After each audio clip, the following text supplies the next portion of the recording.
Hundreds took to the streets to protest last summer. People ranging from faith leaders to local politicians spoke out about problems they see with policing. Some of the protests ended in clashes with police. About a year ago, this entire parking lot was filled with demonstrators protesting against police violence. Ever since, it's been a familiar meeting spot. We came back to the Nappy Roots bookstore to talk to the leader of Black Lives Matter OKC about what's changed 1 year later. Oklahoma still is racking up numbers of officer-involved fatalities, issues of police brutality, state-sanctioned violence, and racial inequities, and the rise in white supremacy. Cherie Dickerson was behind some of the demonstrations last year. She says there has been progress since then, pointing to one of the group's demands, a grocery store in Oklahoma City's east side, long considered a food desert. But the concerns over police use of force policies are still being addressed. Since July of last year, there have been 8 deadly police shootings in Oklahoma City. You mentioned 2 specific cases, Benny Edwards and Stavian Rodriguez. In both, officers have been charged with crimes in those shootings. To you, is that progress?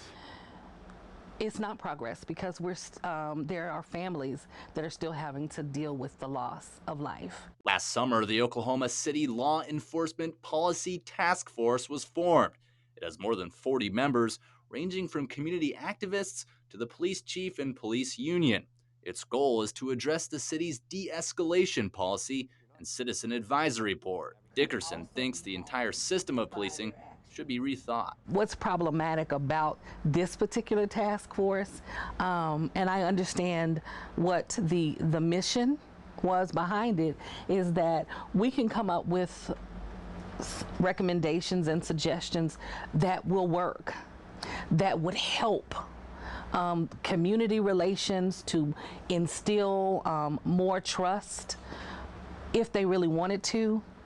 But that pesky organization called the FOP will kind of be the deciding factor as to whether or not they're going to implement those recommendations. We could have a significant role in whatever recommendations being implemented are. The OKC FOP represents almost every police officer in the city, negotiating contracts every year and providing legal defense if a member needs it. FOP OKC Vice President Mark Nelson and Dickerson see things much differently. The Oklahoma City Police Department is at the top of accepted practices of how to de-escalate, and we continue to learn how to better do that. The FOP stands by and supports the officers charged in the shootings of both Benny Edwards and Stavian Rodriguez. Nelson rejects the notion that those kinds of shootings could be rooted in institutional racism. I think it's a problem, not just in this city, in this country, that people are trying to blame the ills or the problems of law enforcement on racism or white supremacy. I don't buy into it for a minute. We're committed to all members of our community. The Law Enforcement Task Force has come up with some early recommendations. One was how the Citizen Advisory Board should work.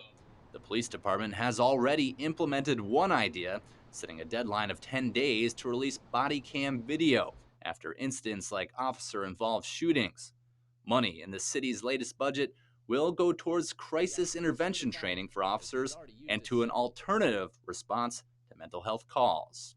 If there are better ways to police our city, we are absolutely interested in that. I could give a million examples of how law enforcement has evolved over the years.